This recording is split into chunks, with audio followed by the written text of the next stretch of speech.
Fellow Nigerians, it is exactly 3 decades today that Nigerians went to the polls to exercise their inalienable right to elect a president of their choice to lead the transition from military dictatorship to a representative government of the people. The abortion by the military fiat of the decisive victory of Chief MKO Abiola of the defunct Social Democratic Party in the June 12, 1993 presidential election, up to that time, the fairest and the freest election in the country's political evolution, turned out, ironically, to be the seed that germinated into the prolonged struggle that gave birth to the democracy we currently enjoyed since 1999. In rising to strongly oppose the arbitrary annulment of the will of the majority of Nigerians, as expressed in that historic election, the substantial number of our people who participated in the struggle to annul the election signified their fierce commitment to enthroning democracy as a form of government that best ennobles the liberty, the dignity of individual, and integrity, as well as the stability of the polity.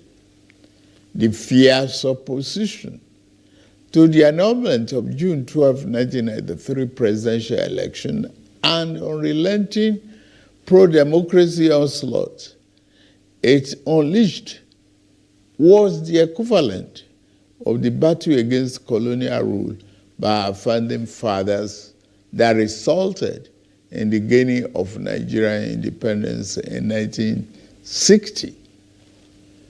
Just like the anti-colonial movement, the pro-democracy June 12 vanguard demonstrated once again the enduring validity of the 19th century historian Arnold Toynbee's eternal postulation that civilization and society experience progress as they are forced to respond to challenges posed by the environment. The unjust annulment of a widely acknowledged free and fair election was a challenge that elicited resistance by a resurgent civil society, leading ultimately to the attainment of our second independence, as exemplified by the return of democratic governance in 1999. Fellow compatriots, we celebrate a day that has remained a watershed in our nation's history, not just today, but for every June 12, for the endless future that our beloved country shall exist and work stronger and stronger. Generation of Nigerians will always remember themselves that the democracy that is steadily going to become the defining essence of our polity was not gifted to us on a silver platter. We can easily recall the sacrifice and the martyrdom of Chief MKO Abiola, the custodian of the sacred mandate that was so cruelly annulled.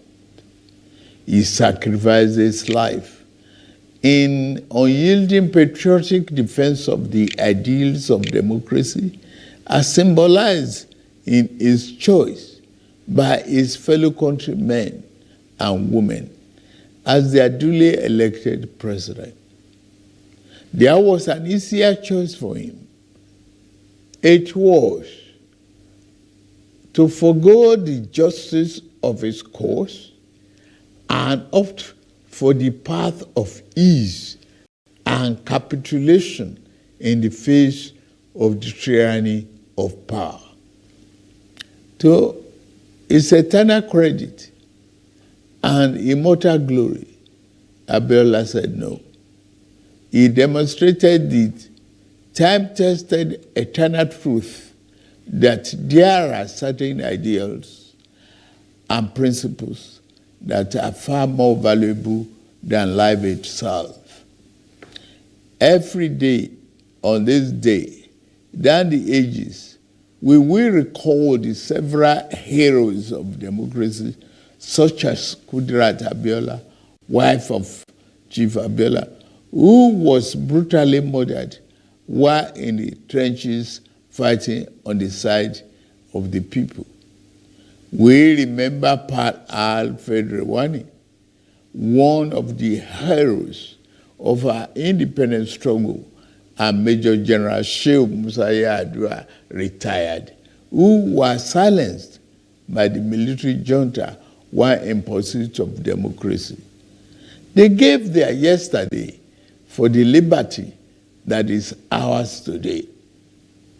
The point is that we must never take this democracy for granted. We must forever jealously guard and protect it like a precious jewel. For a people can never truly appreciate the freedom and the right democracy guarantees them until they lose it.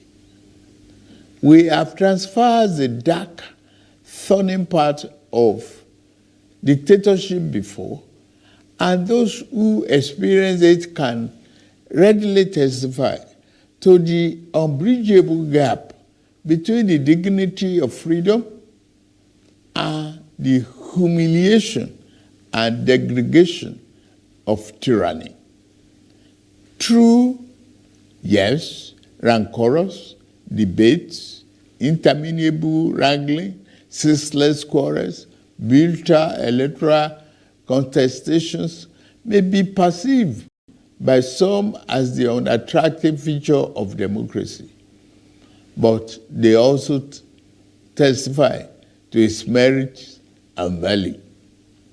This year, we held the 7th in the cycle of elections that have become sacred ritual of our democratic practice in this dispensation since 1999.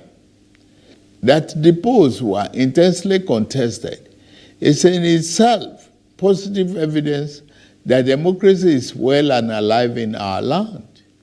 It is only natural that even as those who won and experienced victory in various elections are elated and fulfilled, those who lost are disenchanted and disappointed. But the beauty of democracy is that those who win today can lose tomorrow, and those who lose today will have an opportunity to compete and win in the next rounds of elections. Those who cannot endure and accept the pains of defeat in elections do not deserve the joy of victory when it is their turn to triumph. Above all, those who disagree with the outcome of the elections are taking full advantage of the constitutional provisions to seek redress in court. That is one of the reasons why democracy is the best form of government invented by man. For Chief MKO Abiola, the symbol of this day, in whose memory June 12 became a national holiday, democracy is eternal. It is about rule of law and vibrant judiciary that can be trusted to deliver justice and strengthen institutions. It has become imperative to state here that the unnecessary illegal orders issued to truncate or abridge democracy will no longer be tolerated. The recent harmonization of the retirement age of the judicial officers is meant to strengthen the rule of law, which is a critical pillar of democracy. The reform has just started. The democracy that will yield right dividends to the people who are shareholders means more than just freedom of choice and right to get people into elective offices. It means social and economic justice for our people. To the winner of June 12 democracy offers the best chance to fight and eliminate poverty. 30 years ago, he christened his campaign manifesto, Farewell to Poverty, because he was convinced that there is nothing defined about poverty. It is a man-made problem that can be eliminated with clearly thought out social and economic policies. It is for this reason that in my inauguration address on May 29, I gave effect to the decision taken by my predecessor in office to remove the fuel subsidy, the albatross, and free up the collective use of much needed resources, which had hitherto been pocketed by a few rich. I admit the decision will impose extra burden on the masses of our people. I feel your pain. This is one decision we must bear to save our country from going under and take our resources away from the stranglehold of a few unpatriotic elements. Painfully, I have asked you, my compatriots, to sacrifice a little more for the survival of our country. For your trust and belief in us, I assure you that your sacrifice shall not be in vain. The government I lead will repay you through massive investment in transportation, infrastructure, education, regular power supply, healthcare, and other public utilities that will improve the quality of lives. The democracy MKO Abiola died for is one that promotes the welfare of the people over personal interests of the ruling class, and one where the governed can find personal fulfillment and happiness. That is the hope MKO Abiola ignited throughout our country in 1993. On this year's Democracy Day, I enjoy all of us, to rededicate ourselves to strengthening this form of government of free people that has been our guiding light these past 24 years. In particular, those of us who have been privileged to elect into public office at various levels in both the executive and legislative arms of government must recommit ourselves to offering selfless service to the people and delivering concrete democracy dividend in accordance with our electoral promises. On my part and that of my administration, I pledge anew our commitment to diligently fulfilling every component of our electoral pact with the people, the Renew Hope agenda.